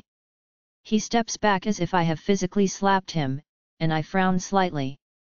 None of this is news to him, why does he look so shocked? So, you are interested in him, his voice is hoarse. How did you come to that conclusion from what I've said? I close my eyes in exhaustion. Arguing about this feels redundant. Axel does not love me, and we have no future together. He knows that better than me. Why make a thing about it? You're keeping him around as a friend until our agreement is over, he says sourly. That's your conclusion, not my decision, I grunt as I push past him and walk to the kitchen. Liana. He grabs my wrist and pulls me against his chest. His fingers tangle into my hair and he pulls my head backwards. You're mine. Axel POV jealousy turns into insecurity and fear as I look into her eyes. She might be loyal and faithful to me now and for the months to follow, but that is no guarantee that she will not fall in love with LC. He already shares her love for art. He brings her flowers and poems. She obviously likes him. Why else would she memorize his poems and keep him around? The thought makes me panic and I desperately pull her against my chest and kiss her. The softness and warmth of her lips drive me to the verge of insanity. Nobody must ever taste her sweetness but me. Effortlessly I pick her up and carry her to the bedroom. If I cannot tell her in words that I love her, I will show her. Liana POV his lips are merciless on mine while it feels like my world is shattering. You are mine. 3 simple words with so much power. It emphasizes that I am merely an object to him. A toy, a possession. I am his to do with what he wants to when he wants to. I do not fight him when he picks me up and carries me to the bedroom. Toys do not have a choice. They are picked up, played with and set aside until the next time. I avoid eye contact and do not say a word when he puts me down and starts undressing me until I am standing in front of him in my underwear. I wish I could talk to him and explain how I feel. Tell him that I love him and that no man can get close to him. But this is not a real relationship and there is no place for feelings or deep conversations. You're so beautiful, his voice is loaded with emotion as he gently slides his hands from my shoulders, over my breasts and ends on my hips. I close my eyes tightly when he starts kissing my neck. This is as painful as it is thrilling. I love him so much, but it hurts to know he does not feel the same. He pulls my hips closer to his groin and with a moan I give in and lean closer to him. I cannot fight him, and I do not want to either. These moments in his arms are not going to last forever and I must cherish them while I can. Soon he will be done playing with me and these memories will be all I have to keep me warm at night. The sparks that he ignites and the sad truth that he will soon leave me, bring me to life. I pull away so that I can cup his handsome face and kiss him with every ounce of love that I carry for him in my heart. My melancholy feelings quickly make way for desire and an all-consuming need for him. Eagerly I tuck his shirt from his pants, and he lets go of me only long enough to get out of his shirt. He shivers slightly as I scrape my nails over his muscular chest to his pants. Axel tangles his fingers in my hair as I caress his chest with my lips and tongue while I undo his pants. I kneel in front of him and pull down his pants. He growls low and deep when I take his erection into my mouth as far as I can. Gently and slowly, I glide him in and out of my mouth before I curl my fingers around his shaft. My hand stroking is in rhythm with my mouth as I move up and down. I continue sucking and stroking him as my other hand cups his balls and I massage them gently. "Dear goddess, Liana," he groans, and his fingers clamp into my hair, urging me to continue. I move my hand faster and suck harder while I keep my tongue soft and warm around his tip. I can feel his muscles tighten as I carry on. "If you want me to last, you need to stop," he pants as his breathing becomes faster and his hold on my hair tightens. Drunk by the power I have over him, I suck harder and faster. His grunt is low and deep when he explodes into my mouth. I swallow everything he has to give until he gently pulls away from me. I look up at him and his green eyes are dark and stormy when he takes me by the arms and pulls me upright. "You're going to be the death of me," he mumbles as he picks me up and lay me down on the bed. He kneels next to me on the bed and reaches behind my back. Quickly he unhooks my bra and tosses it aside. I lift my hips and he slides my panties down my legs. His eyes bore into mine as he spreads my legs and settles between them. "I'm not a poet, Liana," his words confuse me so much that I can only lay there quietly and stare at him. "I can't woo you with flowers and pretty words," he leans over and softly circles his tongue over my nipple before he sucks on it, and I moan in delight. "That's not me and I will never be that person," he moves over to my other breast and repeats the action. I might not be a man with words, his lips trail to my neck as his hands cups my breasts. I turn my head sideways to allow him better access to the spot he likes so much and curl my fingers into his hair as his fingers start with their sweet torture on my nipples. "But I'm a man of my word," he whispers before he lifts himself and looks me in the eyes. He smiles softly as he places his palm against my cheek and his thumb strokes my cheek. "And I'm giving you my word," he leans over and tenderly kisses me. "That I will cherish and care for you as long as you allow me." Dumbstruck I stare at him for a moment before he kisses me again. The kiss is warm and tender, and I clamp my arms around his neck. I push myself closer to him as my heart swells with warmth and love. Our kiss quickly turns intimate and hungry. "No, don't," I say desperately and tighten my hold around his neck as he pulls away. I cannot get enough of him. "I'm not going anywhere," he kisses me softly until I relax my grip on him. "I'll never leave you," he murmurs as he leaves butterfly kisses down my neck and over my breasts. "That's another promise." "As long as you'll have me," his lips trail down my stomach to my navel. "I'll be there, I promise." I gasp for air and open my legs wider when his tongue glides over my clitoris. I am in sensory overload as his tongue continues making magic. My fingers cramp into the sheets and my back arches as there is no end to his onslaught. My moans are getting louder as my orgasm builds, but before I can reach my climax, Axel stops. He pulls me up and his arms protectively go around my back and waist when I straddle his lap. I cannot hide my surprise when I feel his erection hard and ready between my legs. "I want to look at you," his voice is sultry, and we maintain eye contact as he tediously slowly pushes into me, and my arms go around his neck. "Don't close your eyes," he almost sounds pleading when my eyes fall shut in ecstasy, and I obey. "You are mine," he slowly glides in and out of me. "But I'm also yours as long as you'll have me." "Promise," I croak on the verge of tears and ecstasy. Never in my life have I felt so emotional. I have never felt closer to anyone than at this moment. "I give you my word," he increases his rhythm and I bury my face in his neck. I bite my lip and close my eyes as I enjoy every thrust and every touch.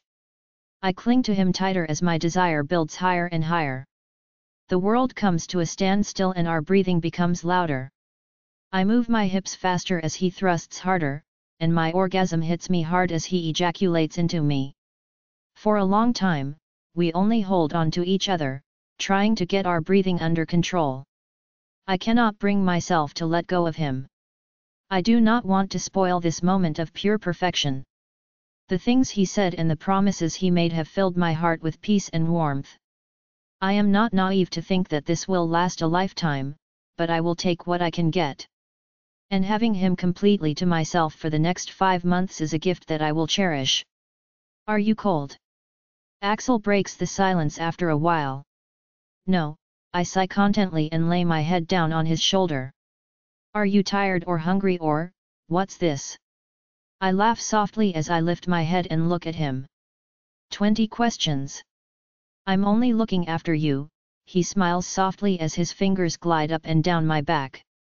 I'm perfectly fine, I cup his face and kiss him tenderly. So, you don't want to sleep? There is an undeniable twinkle in his eyes. No. I look at him skeptically. Why? I only want to be 100% sure, he gently pushes me back into the pillows. The doctor did say to take it easy, he picks up my arm and kisses my wrist and trails down my arm towards my shoulder. I haven't felt this healthy in a week, I assure him. Good, he smiles wickedly as he leans over and kisses me while his hand starts fondling my breast. Axel, I look at him in surprise as his lips take over from his hand. Do you mean, yes, he murmurs before he looks up at me. But only if you're up for it. I reach down and tighten my fingers around his erection. You're insatiable, I smile as I stroke him. Only for you, he sighs as he kisses me. Liana POV. My eyelids are heavy, and my body is sore and sensitive in all my intimate places when I wake up. But I am not complaining. Last night was incredible. I turn around and smile when I look at a sleeping Axel.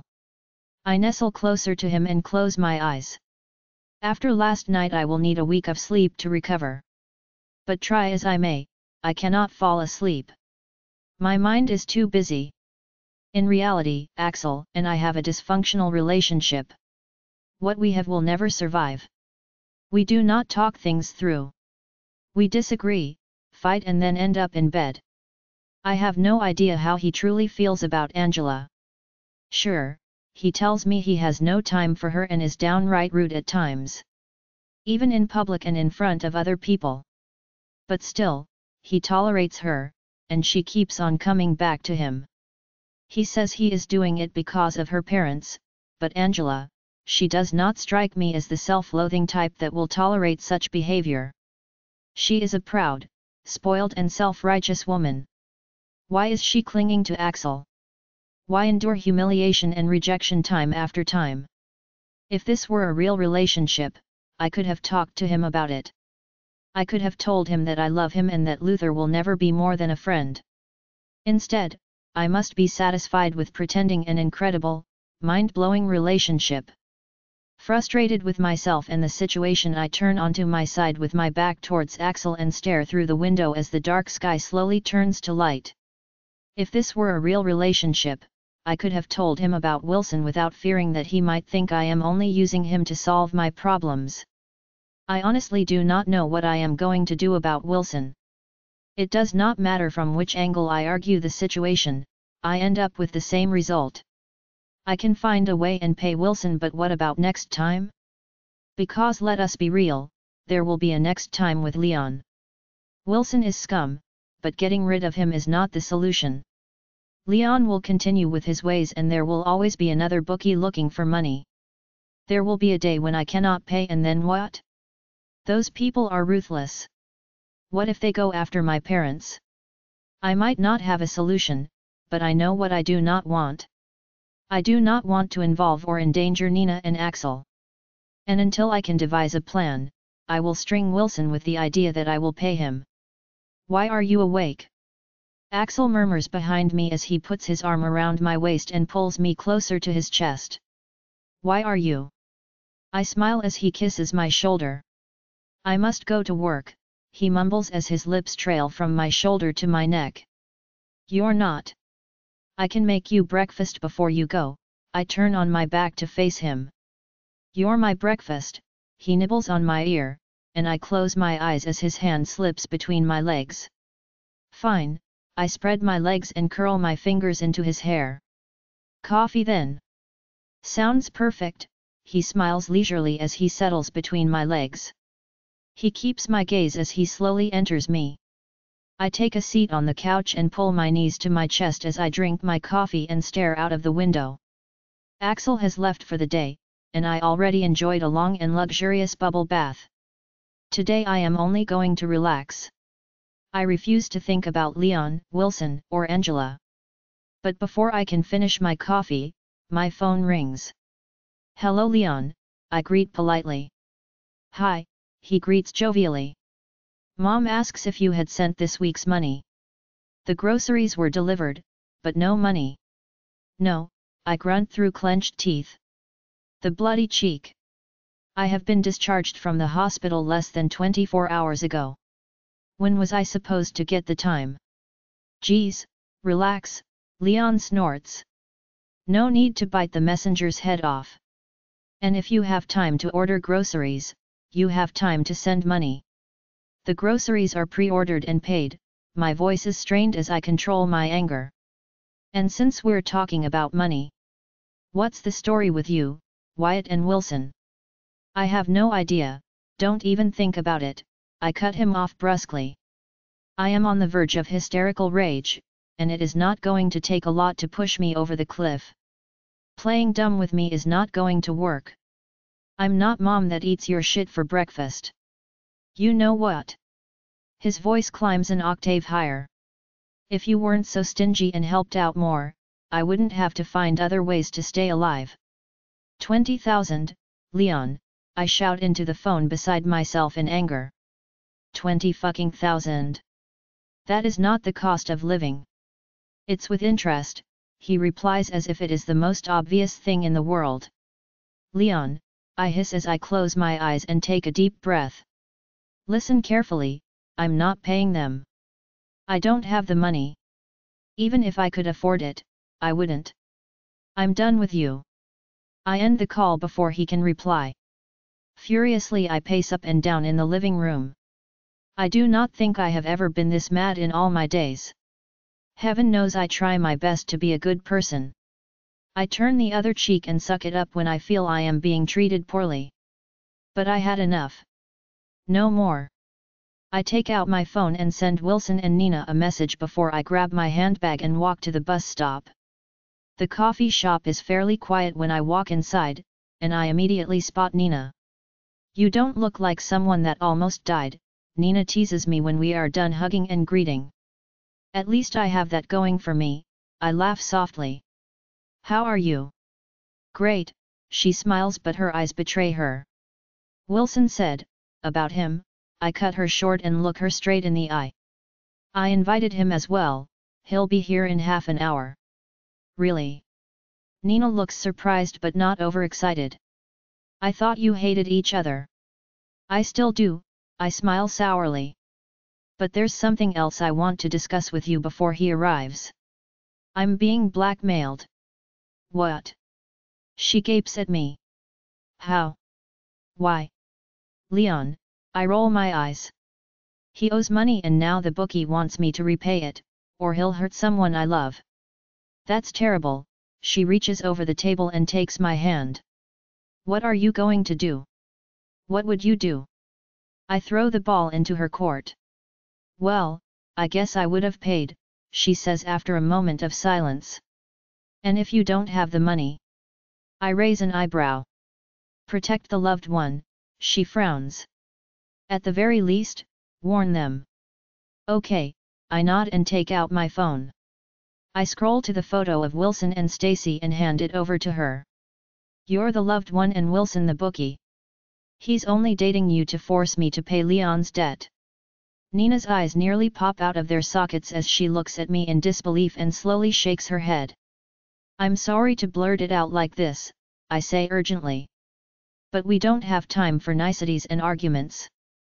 I suspected he is cheating, her voice is hoarse as she hands me back my phone. After our last conversation, I started to notice small things and I realized you were right. But this? Liana, this is mad. Do you have any proof besides the photo? Sure, I smile as I watch a frowning Wilson walking towards us. You can ask him yourself. Hello, ladies, Wilson greets friendly as he pecks Nina on the cheek before he takes a seat across from me and next to Nina.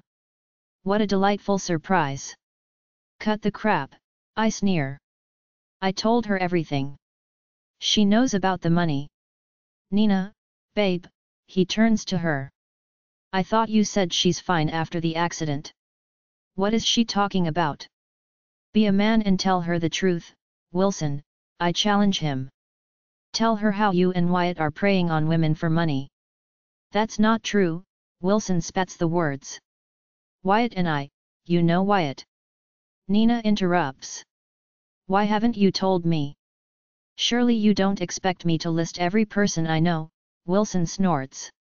Yeah, but I told you in detail what happened, Nina says skeptically. And not once did you say that you know him.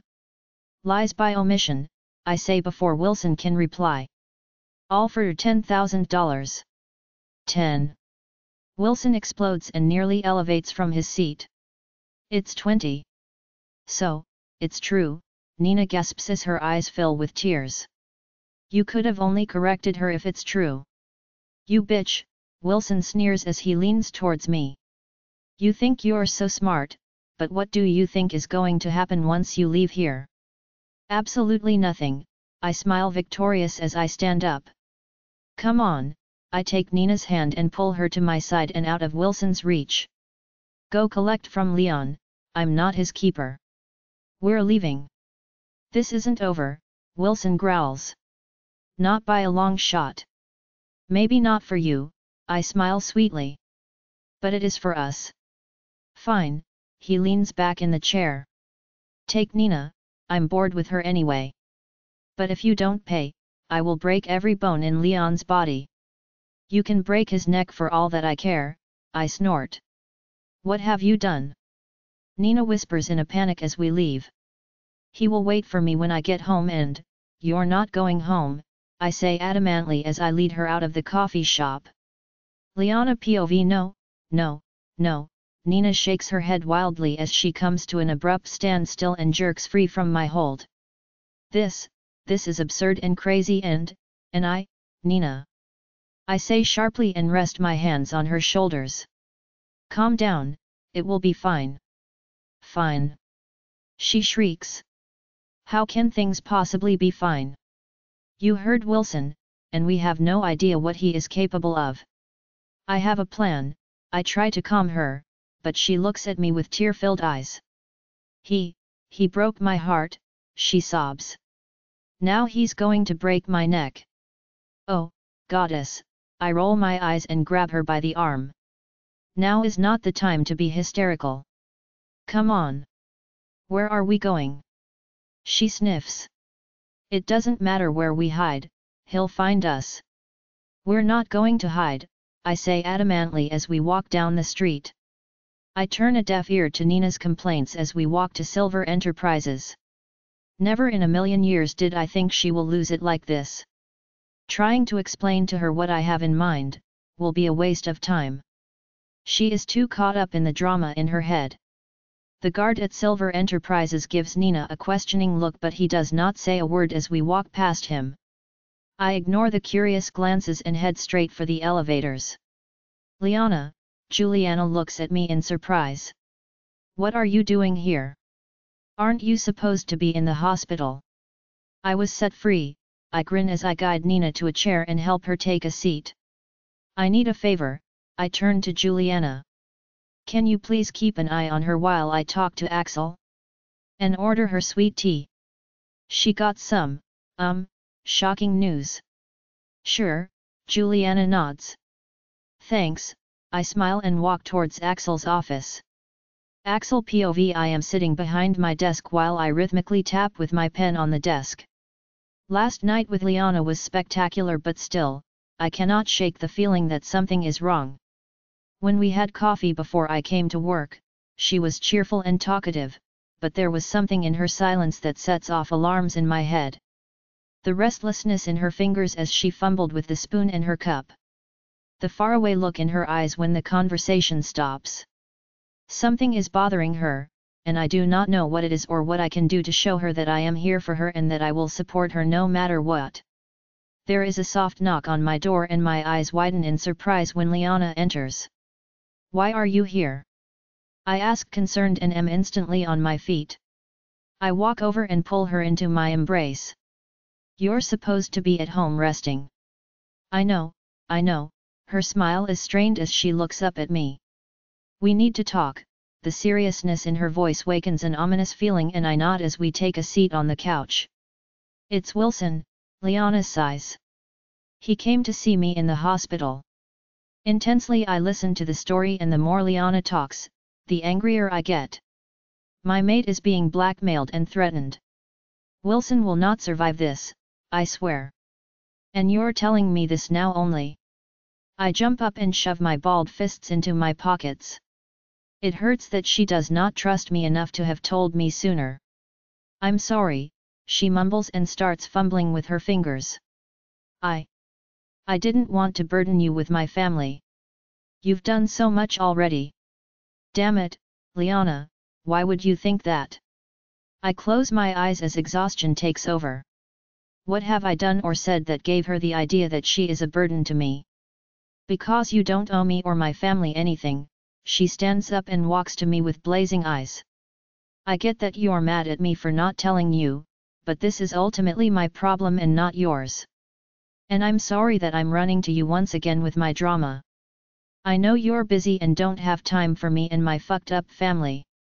The only reason I'm telling you now is because this involves Nina, a pack member, and I don't want to be responsible if something awful happens to her." "Is that what you think?" My heart cramps painfully. "That you're a burden and that I don't have time for you?" "Axel, I'm a rental, remember?" She laughs humorlessly. "I don't expect anything." "So, last night meant nothing to you?" It feels like she stabbed me straight through the heart. "All the things I said meant nothing." "You said those things in the heat of the moment." She blushes a little and avoids eye contact. "People say crazy things then and I'm not going to hold you to it." "Oh, really?" I squint my eyes and cross my arms in front of my chest. "And with how many men have you slept that made you come to that conclusion?" "Only you," she mumbles as she turns beet red. "But in all the movies and books they always, you're more than a rental, Liana," I grunt. Liana is naive and I get why she has a tough time trusting me, but that does not mean her words did not hurt. "And you shouldn't believe everything you read and see." "I meant every word I said last night." "Okay," she lowers her gaze. "I'm sorry. I still can't believe you confronted Wilson." I shake my head in disbelief. "Do you have any idea how dangerous and irresponsible that was?" "I had to take a stand, Axel," she says, irritated. "If I gave in to his demands now, he would come back for more. You and I both know my brother won't stop." "I didn't act on the spur of the moment. I thought it through. That's why I arranged a meeting in public and not some dark alley. And that's why I'm here." "He could have hurt you," I say urgently. "Do you have any idea how many ways there are to grab you before you could get to me?" I said I'm sorry. "Okay," she blurts out and glares at me. "And I will say it 1,000 times more, but I cannot undo it." "I'm not saying it to make you feel bad, Liana," I say angrily. "I need you to understand the repercussions of your actions." "I get it," she shouts at me. "No, you don't," I bellow beside myself with frustration. "I already had to pick up your lifeless body once, I won't survive it a second time." "You don't get it," I take a step closer to her and her eyes widen. "You don't understand the fear and panic. You don't understand the helplessness and pain when the person you..." Abruptly I stop talking and close my eyes. "I nearly said love and now is not the time. You just don't get it," I say softly as I walk to my desk and sit down. "Axel, just leave it," I sigh heavily. "I am done. I have done everything I could to make her love me. I made promises and reassured her over and over that I will be there. I gave her the space and freedom she asked for. I made love to her over and over and it did not work. Liana is not a wolf, and she does not feel the mate bond like I do. For her, love weighs heavier than the bond and she does not love me. It is time for me to accept it. I should reject her and set her free. But just thinking of the words, makes my throat pulls close and it feels like I cannot breathe. So, I clear my throat. There is more to this than your delinquent brother. It is about my pack members and their illegal activities. If Wilson can blackmail you, he will do it to others. Axel, Liana's eyes are insecure as she looks at me and takes a seat. Nina will be under my protection. I cut her off brusquely and look away. My heart is breaking and dealing with Wilson is a welcome distraction. Where is she now? In the waiting room, Liana whispers. Please call her in. I lean back in my chair and watch as Liana gets up and walks to the door. I close my eyes and take a deep breath before I mind link the guards. A moment later Liana and Nina enter and take a seat across from me. Nina's face is red and puffy from all the crying, and she looks at me with fear-filled eyes. You can relax, I smile to ease the tension. You'll be safe. Guards will take you home. Pack what you need, you're going to stay on my property until this is resolved. You'll also have a bodyguard at all times, even at work. You're not alone and don't have anything to worry about, okay? Thank you, Alpha, she smiles weakly. Axel, thank you, Liana smiles. And I'm really sorry. One more thing, I force myself to smile for Nina's sake. I'm sending you two to a spa for the weekend. I think it will be safer if you aren't within the borders for the weekend while my men and I start our investigation. Is that really necessary? Liana asks quickly. Yes, I lie smoothly. Truth is I need time without her, and I know I will not be able to stay away when she is a few feet away in her cottage. But don't worry, there will be guards accompanying you. There is a rapid knock on my door and 4 warriors enter my office. Ladies, I look at the men. Meet your guards. Nina, they will escort you home. Liana, Drew is waiting for you in the parking lot. Liana opens her mouth as if she wants to say something but then she looks at me for only a second before she turns around and leaves the office. The rest of the audiobook will be continued in the next episode. Join us on Patreon for early access or more great audiobooks. A link is provided in the video description.